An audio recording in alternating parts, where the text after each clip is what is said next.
Hipotiroidismo. El hipotiroidismo se define como la disminución o ausencia en la producción de hormonas tiroideas. En esta, los niveles de T3 y T4 están bajos. Además, siempre los niveles de T4 libre están bajos, por lo tanto son un buen reflejo del funcionamiento de la glándula. Clasificación. El hipotiroidismo se clasifica en primario, secundario o terciario. En el hipotiroidismo primario se afecta la glándula tiroides.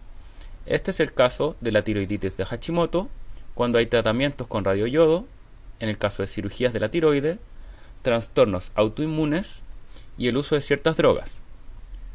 En el hipotiroidismo primario, los niveles de TSH están elevados por sobre las 20 miliunidades litro, con secreción nocturna intacta, lo cual evidencia el normal funcionamiento de la hipófisis. El hipotiroidismo secundario se produce por fallas en la hipófisis y el hipotiroidismo terciario por fallas en el hipotálamo. Tiroiditis de Hashimoto, también denominada tiroiditis crónica autoinmune, es la causa más frecuente de hipotiroidismo. Su incidencia es de 3 a 6 casos cada 10.000 personas al año y predomina 7 veces más en el sexo femenino que en el varón. Como esta es la causa principal de hipotiroidismo, es la enfermedad que utilizaremos como ejemplo para demostrar la fisiopatología de la enfermedad. Factores predisponentes de hipotiroidismo. Para el caso de la tiroiditis de Hashimoto, se ha observado cierta predisposición genética, como es el caso de polimorfismos del tipo HLA-DR y CTLA4, al igual que en la enfermedad de Graves. También se ha observado cierta relación con algunas infecciones, debido a la existencia de mimetismo antigénico con antígenos tiroideos. Para el caso del hipotiroidismo, este se ha ligado al consumo de yodo, ya que se observa con mayor prevalencia en las áreas donde no existe carencia de este mineral. En el caso del estrés, este se ha tratado de ligar al hipotiroidismo, sin embargo su importancia sería más bien baja. En el caso de los esteroides sexuales, estos estarían ligados directamente con los niveles de hormona tiroidea. Por ejemplo, los estrógenos aumentan los niveles de tiroglobulina, la cual es una precursora de hormonas tiroideas. En este caso, una disminución de los niveles de estrógeno nos produciría una disminución de los niveles de las hormonas tiroideas. Finalmente, el embarazo es un factor predisponente de hipotiroidismo, ya que durante la gestación hay un aumento del 50% en los requerimientos de yodo debido al aumento del aclaramiento renal y a la transferencia transplacentaria al feto. Las mujeres con deficiencia crónica de yodo no son capaces de compensar la mayor demanda, y si esto no se corrige, conduce a hipotiroidismo. En cuanto a la patogenia de la tiroiditis de Hashimoto, esta se basa en la inmunidad celular e inmunidad humoral. En la inmunidad celular, las células del folículo tiroideo son atacadas por los linfocitos, y en el caso de la inmunidad humoral, se producen anticuerpos antitiroglobulina, anticuerpos antiperoxidasas y anticuerpos antirreceptores de TSH.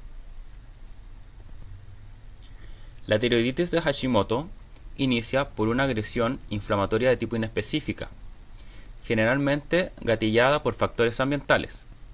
También puede iniciar por una infección donde existe mimetismo molecular entre los antígenos tiroideos y antígenos extraños, como por ejemplo los de virus o bacterias. Estos mecanismos producen una liberación de epítopos ocultos en los antígenos tiroideos, los cuales básicamente son proteínas antigénicas.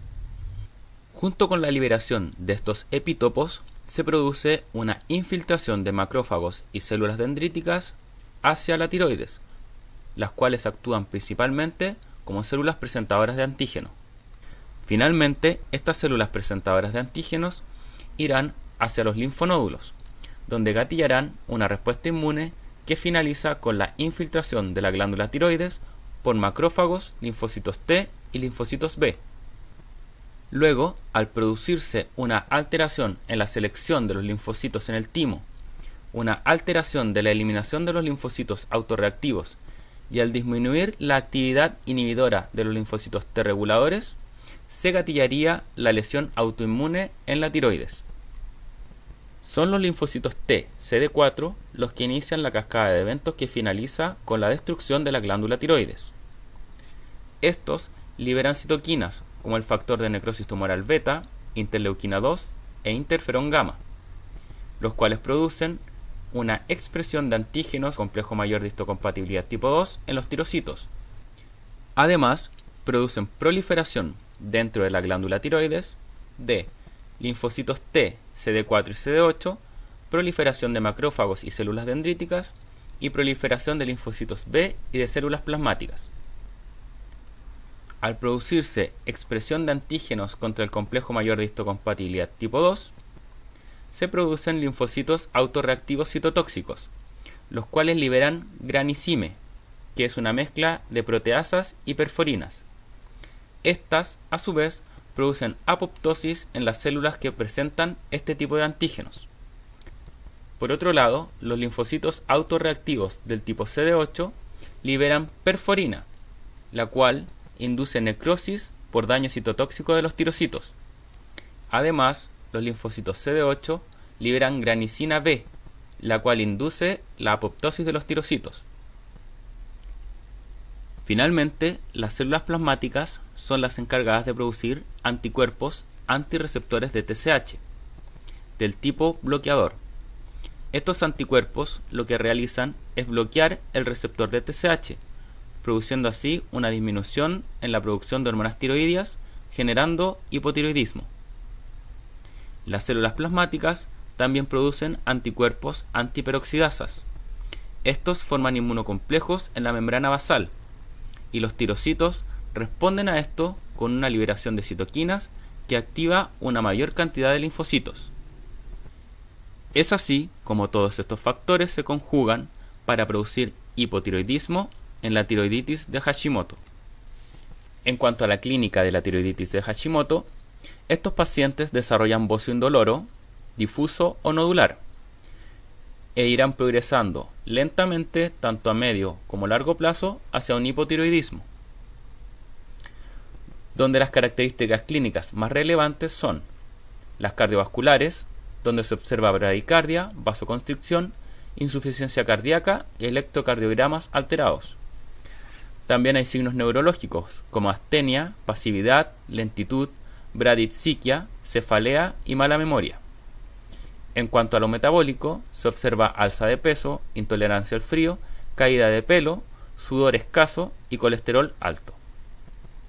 A nivel gastrointestinal, se observa constipación, y en lo que es ginecológico, uno puede observar hipermenorrea o polimenorrea. En cuanto al sistema osteomuscular, en estos pacientes se observa edad ósea retrasada. Otros síntomas que se pueden observar son voz ronca, piel seca, uñas quebradizas, fascia bultuosa o febril y edema.